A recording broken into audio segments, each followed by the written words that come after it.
नमस्कार, मैं रवीश कुमार। आदि पुरुष फिल्म ने साबित कर दिया कि भारत महापुरुषों के अलावा मनोज पुरुषों का भी देश है। अब फिल्मों से, हीरोइनों के कपड़ों से आहत होने वाला हमारा समाज एक फिल्म के लिए परिपक्व हो गया है।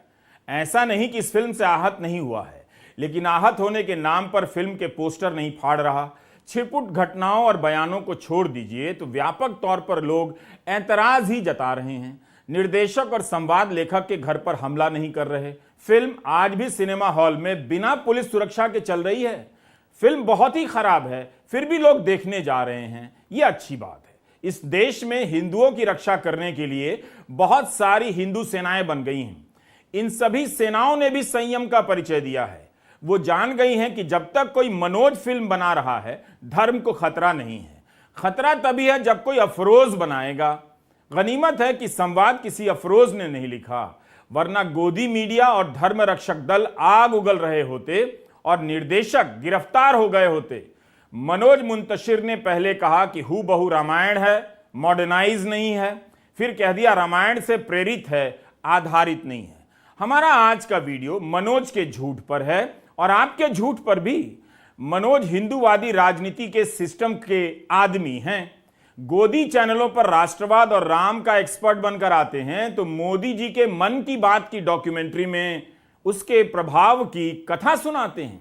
29 मई को मनोज का यह ट्वीट आप देखिए। मन की बात के 100वें एपिसोड पर एक डॉक्यूमेंट्री बनी। इसमें voice over narration Manoj Muntashir का है। यह डॉक्यूमेंट्री 2 जून को हिस्ट्री टीवी 18 पर चली है। मनोज इसके ट्रेलर में कहते हैं कि मन की बात में प्रधानमंत्री जी के शब्द चिंगारी बन गए हैं। मनोज का प्रभाव देखकर लगता है कि प्रसून जोशी वाकई फकीरी वाला टाइम काट रहे होंगे। लेकिन इस डॉक्यूमेंट्री में एएनआई की स्मिता प्रकाश, श्री श्री रविशंकर, वीरेंद्र सहवाग, अर्थशास्त्री अशोक गुलाटी और प्रसून जोशी के साथ साथ मनोज मुंतशिर भी हैं। मनोज का आत्मविश्वास इस वजह से भी है। मोदी सरकार के आलोचकों के लिए जिस भाषा का इस्तेमाल किया जाता है, उसी भाषा की झलक आदि पुरुष के संवादों में दिख जाती है।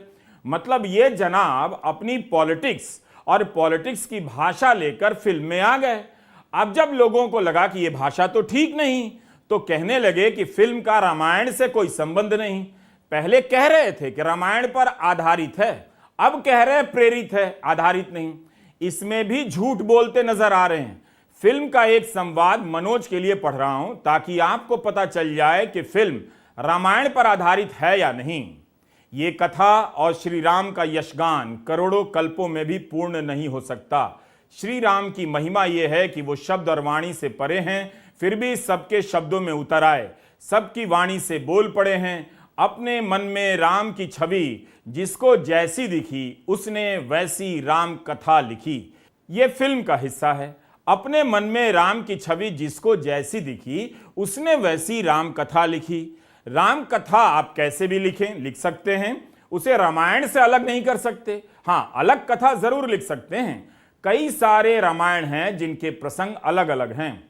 ऐसा कहने वाले मनोज से उम्मीद ना करें कि वे ए.के. रामानुजन की 300 रामायण को डीयू के कोर्स में वापस पढ़ाने की वकालत करने लग जाएंगे, जिसे हटा दिया गया। हमारा सवाल है कि फिल्म में साफ साफ कहा जा रहा है कि राम कथा का ही एक रूप है।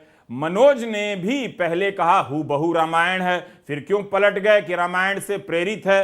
मनोज इतना झूठ कैसे बोल सकते हैं।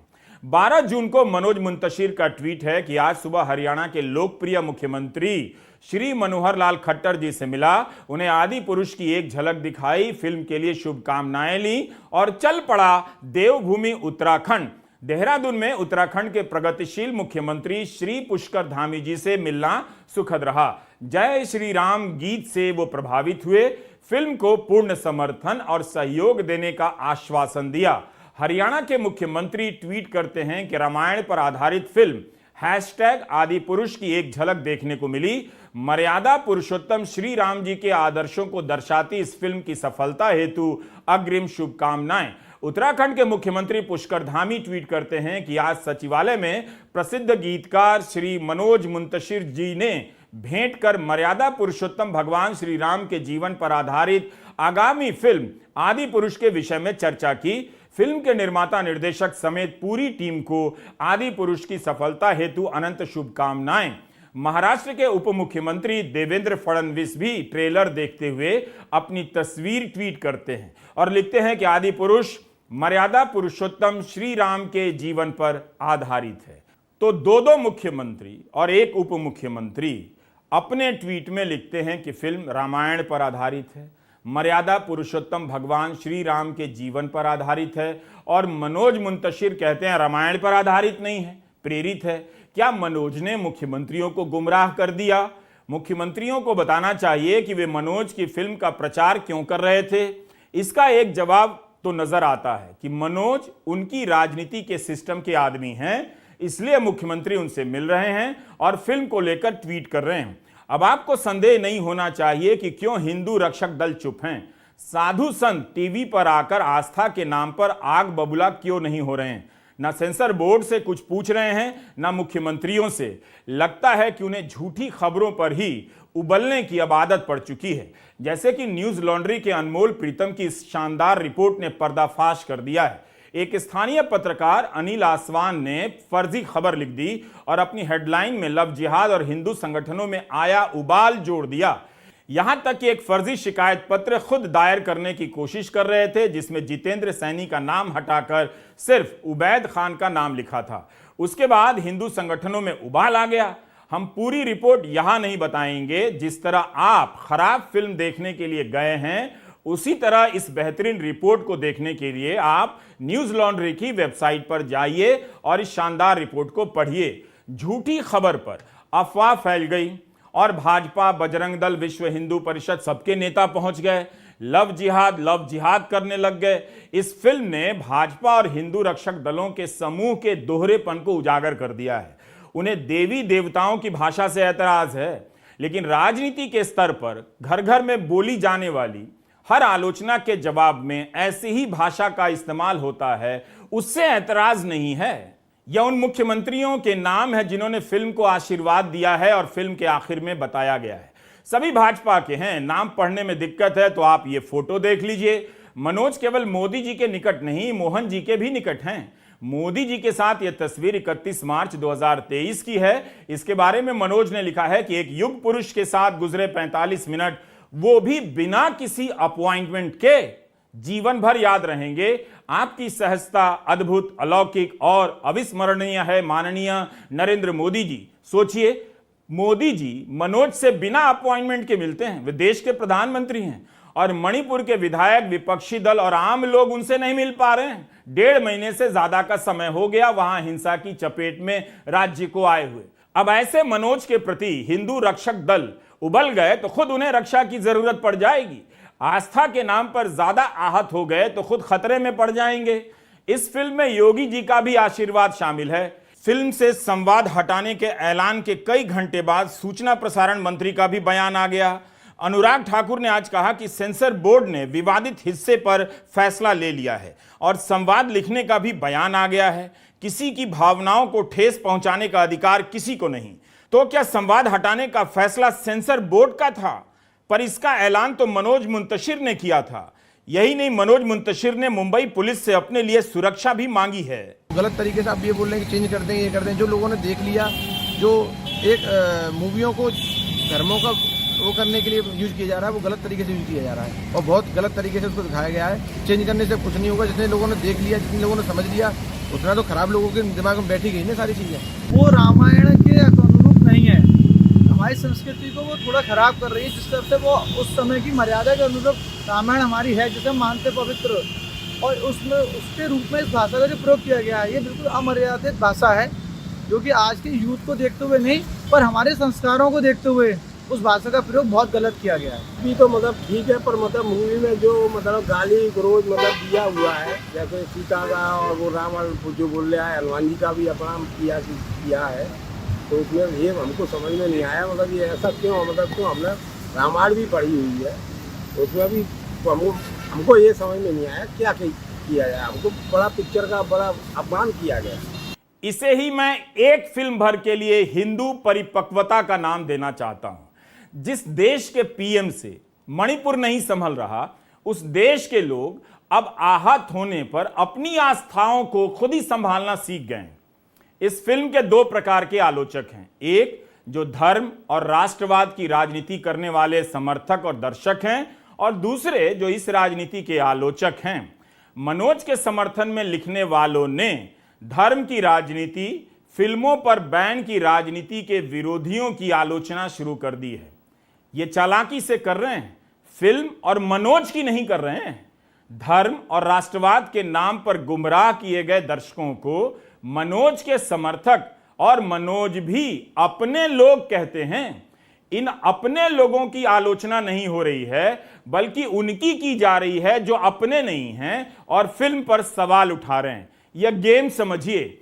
इस ट्वीट को फिल्म के निर्देशक ओम राउत ने रीट्वीट किया है और धन्यवाद किया है। यह गोपाल स्वामी का ट्वीट है, जिसमें वे फिल्म के आलोचकों के एक वर्ग को जिहादी और लिबरल कह रहे हैं। गोपाल ने लिखा है कि फिल्म पर जिहादियों व लिबरलों को पीड़ा होनी चाहिए थी, पर हिंदू ही भिड़ गए। इस पर ओम राउत ने लिखा है, थैंक यू गोपाल जी। यह कोई मामूली ट्वीट नहीं है। ओम राउत कह रहे हैं कि हिंदू क्यों आलोचना करे, क्या हिंदू को आलोचना नहीं करनी चाहिए?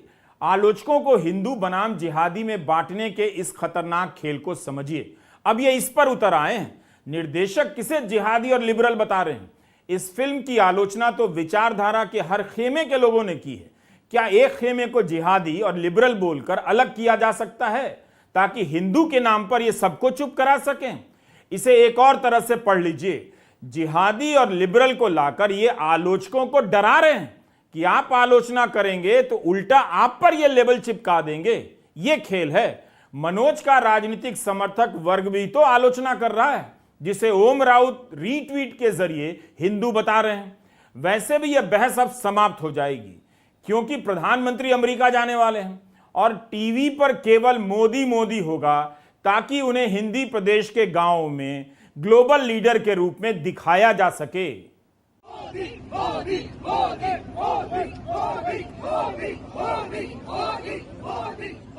न्यूयॉर्क में 20-50 लोग मोदी मोदी कर रहे हैं।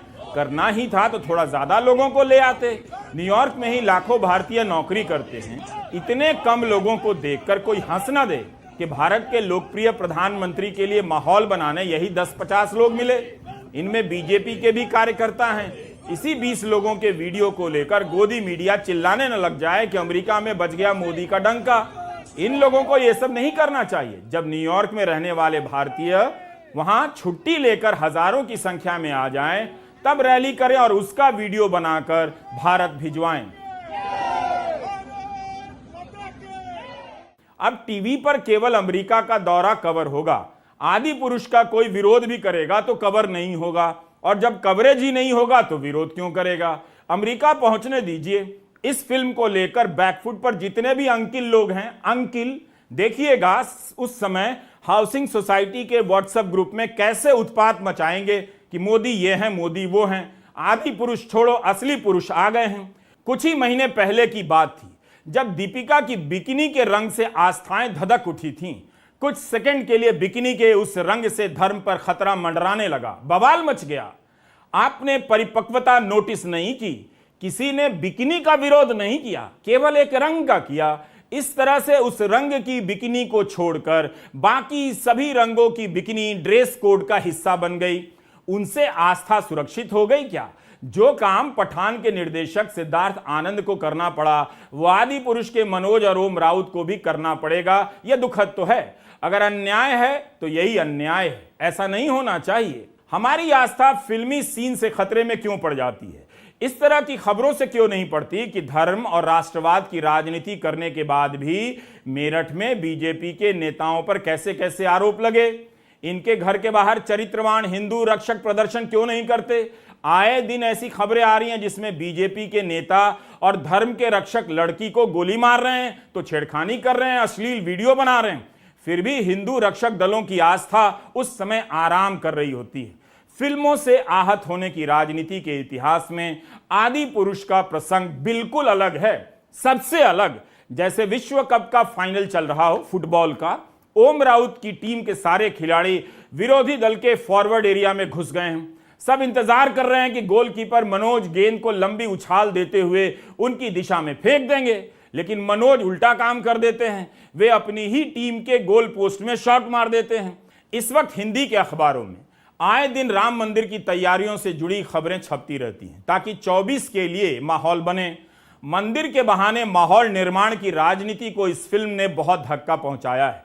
मंदिर वालों ने भी आदि पुरुष को लेकर कोई प्रेस कॉन्फ्रेंस नहीं की है। यह फिल्म सुपरहिट होती तो माहौल बनता। वैसे मंदिर के बीच यह खबर गायब हो गई कि सुप्रीम कोर्ट ने वहां मस्जिद बनाने के लिए भी जमीन दी थी। उसका नक्शा भी मीडिया में आया था, डिजाइन वगैरह, लेकिन उस मस्जिद को लेकर कोई खबर नहीं आती। वायर में छपी है, आप पढ़िएगा। साफ है कि इस तरह की फिल्में धार्मिक कथाओं के प्रसार के लिए नहीं, धार्मिक भावनाओं को सुलगाकर राजनीतिक प्रचार के लिए बनाई जा रही हैं। मनोज तो फंसी गए, सबको फंसा दिया। मध्य प्रदेश के गृह मंत्री नरोत्तम मिश्रा तो ऐसे विवादों में इस तरह से बोला करते थे कि फिल्म वाले दहशत में आ जाते थे।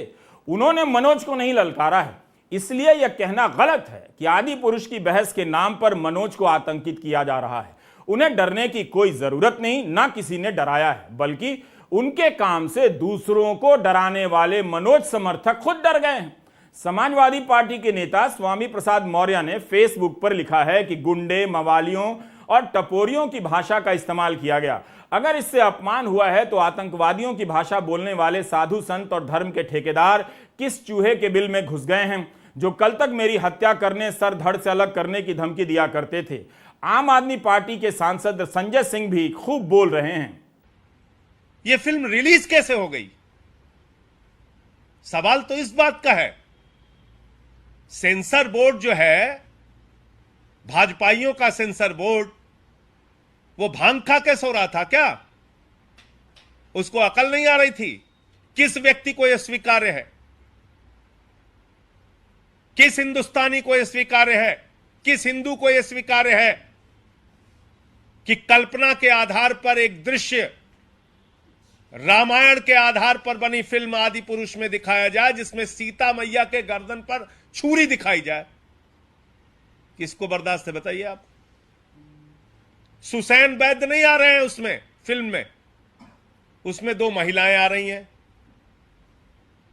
श्री लक्ष्मण जी को वैद्य की जगह वो आके जड़ी बूटी दे रही हैं। ये क्या बना रहे हैं आप फिल्म में?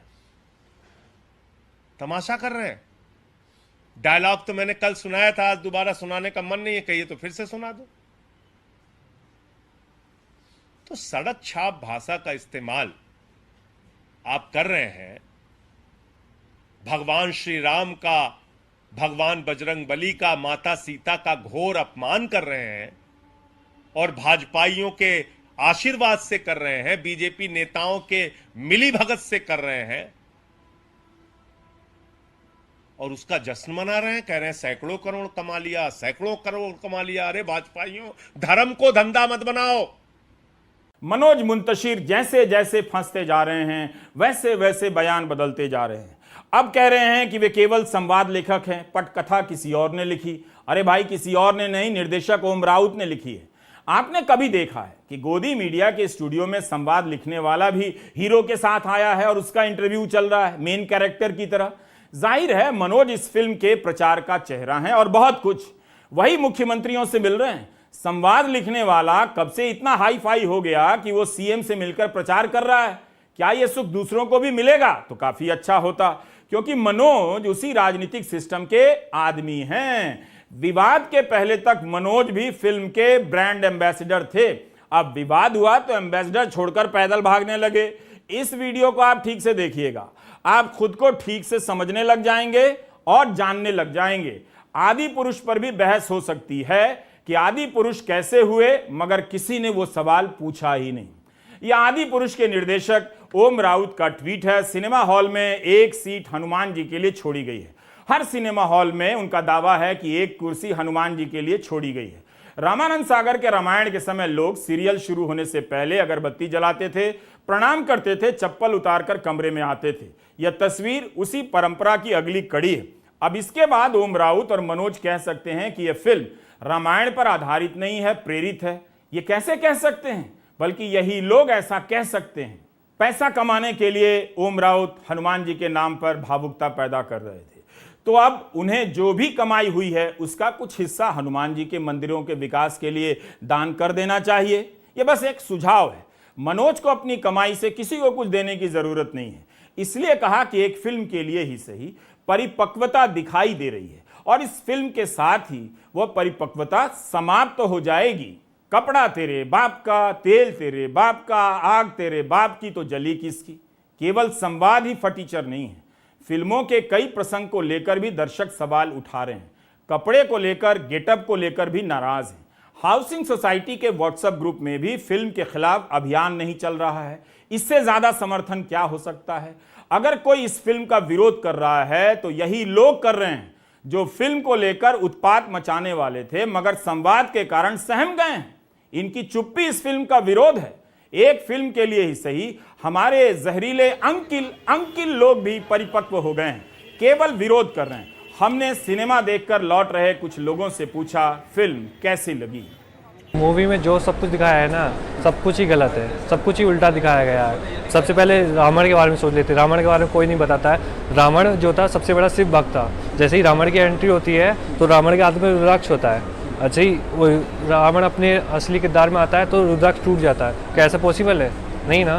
कभी रावण इतना शिव भक्त होकर रुद्राक्ष टूट सकता है?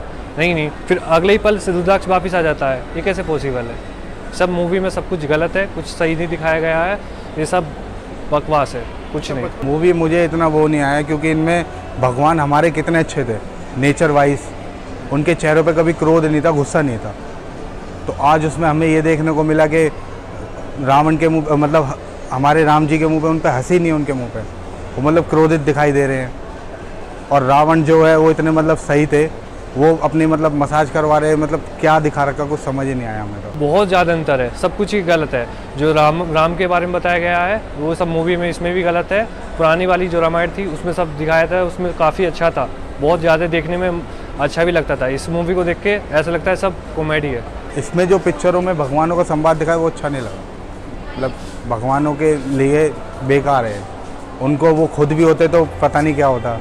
जैसे उसमें एक सीट भी दिखा रखी है हनुमान जी के लिए खाली, वो भी कुछ अच्छा नहीं है। मैं ये कहूँगा कि कोई सेंस नहीं है इस मूवी का। लाइक कोई भी बजरंग बली अगर किसी युद्ध में आ जाए, वो युद्ध तो एक तरफा हो गया ना। हमारे जो बजरंग बली इतने बलशाली हैं, किसी भी युद्ध में आ जाए।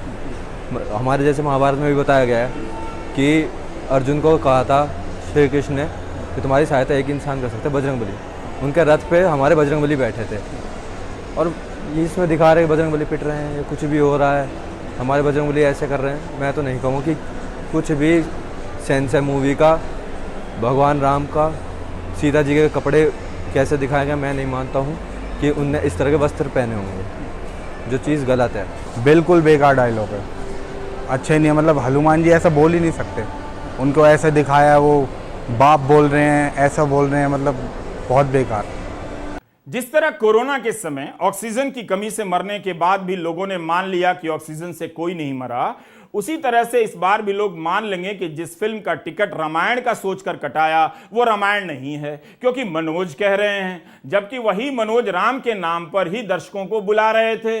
16 जून को मनोज ने ट्वीट किया कि श्री राम की सेना आज बजरंगबली की सीट छोड़कर पूरा थिएटर भर देना। जय श्री राम, हैशटैग जय श्री राम, हैशटैग जय बजरंगबली, हैशटैग आदि पुरुष, हैशटैग आदि पुरुष with family, hashtag Hanuman, hashtag event, hashtag Manoj Muntashir, hashtag Manoj Muntashir Shukla. इस ट्वीट में तो कहीं नहीं लिखा है कि रामायण से प्रेरित है, रामायण नहीं है। मनोज ने सफाई में जितने इंटरव्यू दिए हैं उसी से एक फिल्म बन जाए। मोदी राज में कैसे कैसे लोग राष्ट्रवाद के एक्सपर्ट बनकर टीवी पर बुलाए गए, उसी का एक सैंपल मनोज है। एक इंटरव्यू में मनोज साफ साफ कह रहे हैं हूबहू रामायण है, फिर कह रहे हैं रामायण से प्रेरित है। मनोज ने मीडिया को बताया कि वह जब स्क्रिप्ट लिखने जाते थे तो जूते उतार देते थे। मतलब क्या इतना आसान है कि किसी को धर्म और आस्था के नाम पर बेवकूफ बनाया जा सकता है? प्यारे मनोज, हम मान लेते हैं कि यह रामायण नहीं है, रामायण से प्रेरित है, लेकिन पूरी कहानी में रामायण के किरदार ही क्यों हैं? एक दो गलत तथ्यों को छोड़ दें तो सारा हिस्सा रामायण का ही लगता है। लोगों ने रामायण समझकर टिकट कटाया और अब कह रहे हो कि इसे रामायण न समझे, तो फिर सभी के टिकट वापस करो जिन्होंने रामायण समझकर इसका टिकट कटाया। वैसे इस देश के लोगों का क्या है, जब वे नेहरू को मुसलमान समझ सकते हैं तो रामायण पर बनी फिल्म को देखते हुए मान लेंगे कि हम रामायण नहीं देख रहे हैं। मीडिया रिपोर्ट में बताया गया है कि फिल्म के निर्माण का बजट 500 करोड़ है। 500। प्रचार का अलग होगा। यह भी पढ़ने को मिला कि फिल्म ने अपनी लागत वसूल ली है। जिस वक्त लोगों की आस्थाएं आहत हो रही थी, उसी वक्त में निर्देशक ट्वीट करते हैं कि 100 करोड़ कमाई हो गई। जिस संवाद को लेकर विवाद हो रहा है वो पहले से इस चराचर जगत में मौजूद है, वीडियो रिकॉर्डिंग है जिसे कई कथावाचक बोल चुके हैं। तब किसी को क्यों नहीं बुरा लगा? मनोज ने तो वहीं से चुराया। चोरी के संवाद हनुमान जी के मुख से बुलवाया, यह बात उसने सही नहीं की। यह लेखक राम और राष्ट्रवाद का ज्ञानी है। टीवी पर आया था एक एंकर के साथ बोलने। आप इस एंकर को पहचानते हैं। मनोज ने रामायण के चित्रण, मंचन और फिल्मांकन से हर तरह का राजनीतिक और धार्मिक दबाव हमेशा के लिए हटा दिया है। आप अगर ऐसी कोई फिल्म बना रहे हैं तो केवल मनोज का शुक्रिया अदा करें। मनोज पर चोरी के आरोप लगते हैं, लेकिन मनोज ने कभी इनकार नहीं किया, आरोपों को स्वीकार किया। यही मनोज होना है। सितंबर 2021 में उन पर आरोप लगा केसरी फिल्म के गाने के बोल उन्होंने चुरा लिए हैं। इसके अलावा उनकी किताब में छपी कृतियों पर भी चोरी का आरोप लग रहा था। तब मनोज ने एक लंबा वीडियो जारी किया। हम उसका इस्तेमाल नहीं कर रहे हैं, लेकिन जो कहा था उसका कुछ हिस्सा पढ़ रहे हैं। आंसुओं को पोंछने हेतु अपने अपने रुमाल निकाल लें। मनोज लिखते हैं, मेरी कोई रचना 100% ओरिजिनल नहीं है। मेरे खिलाफ याचिका दायर करें। मुझे माननीय न्यायालय का हर फैसला मंजूर है। तेरी गलियों का अंतरा मोमिन के एक शेर से इंस्पायर्ड था। तेरे संग यारा की पंक्तियां फिराक गोरखपुरी के एक शेर से आती हैं। मेरा अपना गीत तेरी मिट्टी अनेक भाषाओं में ट्रांसलेट हो चुका है, लेकिन शायद ही कहीं मेरा नाम लिखा गया है। मैं रुकने झुकने वाला नहीं हूं। मैं सिर्फ अपनी मेहनत और कला के दम पर गौरीगंज की पगडंडियों से सफलता के राजपथ तक पहुंचा हूं। पूरी कहानी मोदी जी की लगती है। आगे कहते हैं, मुझे राष्ट्रवादी होने की सजा दी जा रही है। मुझे कलंकित करने वाले एक बार ये तय कर लें, मुझे रोकना आपके लिए असंभव है। मेरा पूरा नाम, लीगल नाम मनोज मुंतशिर शुक्ला है और मुझे अपने पूरे नाम पर गर्व है। उस वीडियो में मनोज ने यह भी कहा कि देखिए, मैं उस दिन का सपना देखता था जब एक लिखने वाला इस देश में बिकने वाला समाचार बन जाए। कितना आत्मविश्वास! यह अहंकार नहीं है। जिस देश का गोदी मीडिया बिका हुआ हो, उस देश में समाचार बिका हुआ नहीं होगा तो क्या होगा? आज मनोज समाचार तो बन गए हैं, लेकिन वो इस विवाद में अचार भी बनते नजर आ रहे हैं। मनोज ने अपने वीडियो में कहा है कि मेरी कोई रचना 100% ओरिजिनल नहीं है। पूरे भारतवर्ष में 2 ही रचनाएं ओरिजिनल हैं, वाल्मीकि की रामायण और वेद व्यास की महाभारत। इसके अलावा जो कुछ कहा गया है इन्हीं महाग्रंथों से प्रेरित है। लेकिन आदि पुरुष विवाद के बाद मनोज ने ट्विटर पर जो बयान डाला है उसमें तो वे लिख रहे हैं कि रचनाएं उनकी लेखनी से जन्मी हैं। जब कॉपीराइट में पकड़े जाते हैं तो कहते हैं दुनिया में 2 ही रचनाएं ओरिजिनल हैं। जब आदि पुरुष के विवाद में पकड़े जाते हैं तो कहते हैं मेरी लेखनी से ही जन्मी है। यह उसी ट्वीट का हिस्सा है जो पढ़ रहा हूं। मनोज लिखते हैं, क्या आपने जय श्री राम गीत नहीं सुना, शिवो अहम नहीं सुना, राम सिया राम नहीं सुना? आदि पुरुष में सनातन की ये स्तुतियां भी तो मेरी ही लेखनी से जन्मी हैं। तेरी मिट्टी और देश मेरे भी तो मैंने ही लिखा है। मनोज को भ्रम है कि वे सनातन का कोई युद्ध लड़ रहे हैं। अपने ट्वीट में उन्होंने लिखा है कि हम एक दूसरे के विरुद्ध खड़े हो गए तो सनातन हार जाएगा। भाई, यहां सनातन के हारने जीतने का सवाल किधर से आ गया? और अगर कोई युद्ध है तब फिर सनातनियों को यह भी सोचना चाहिए कि इतना बड़ा काम वे मनोज के कंधे पर क्यों डाल रहे हैं। देवभूमि रक्षा आंदोलन के स्वामी दर्शन भारती पर क्यों थोप रहे हैं, जो अफवाह पर लव जिहाद का बवाल पैदा करने लग गए और मुस्लिम दुकानदारों को घर छोड़ना पड़ा। अच्छी बात है कि पुरोला के दुकानदार वापस आने लगे हैं, लोगों की आंखें खुल रही हैं। मनोज को पता है कि आपकी आंखें खुल गई हैं, इसलिए वे चाहते हैं कि आप सनातन के नाम पर फिर से आंखें बंद कर लें ताकि वे अपना कारोबार झूठ बोलकर करते रहें। एक त्रुटि सुधार है। 17 जून के एपिसोड में हमने गलती से कह दिया कि 2025 में कैंसर के मरीजों की संख्या 30 करोड़ होने जा रही है। सही संख्या 3 करोड़ है। आदि पुरुष के संवाद और फिल्म को लेकर विवाद चलता रहे जब तक यह बातचीत के स्तर पर है, बहुत ठीक है। नेपाल के कुछ शहरों ने यह फिल्म बैन कर दी है। नेपाल वाले नाराज हो गए कि फिल्म में जानकी का जन्म भारत ने बता दिया है। इससे नाराज होकर सभी हिंदी फिल्मों के प्रसारण पर रोक लगा दी गई है। प्रधानमंत्री को तुरंत ही विदेश मंत्री जयशंकर को काठमांडू रवाना कर देना चाहिए और वहां फिल्में चालू करवानी चाहिए। लगता है कि अगला युद्ध फिल्म को लेकर होने वाला है। आप सभी से अनुरोध है, अपने अपने घर में जितनी भी पुरानी सीडी है, डीवीडी है, सब निकाल लीजिए, युद्ध में काम आएगा। नमस्कार, मैं रविश कुमार।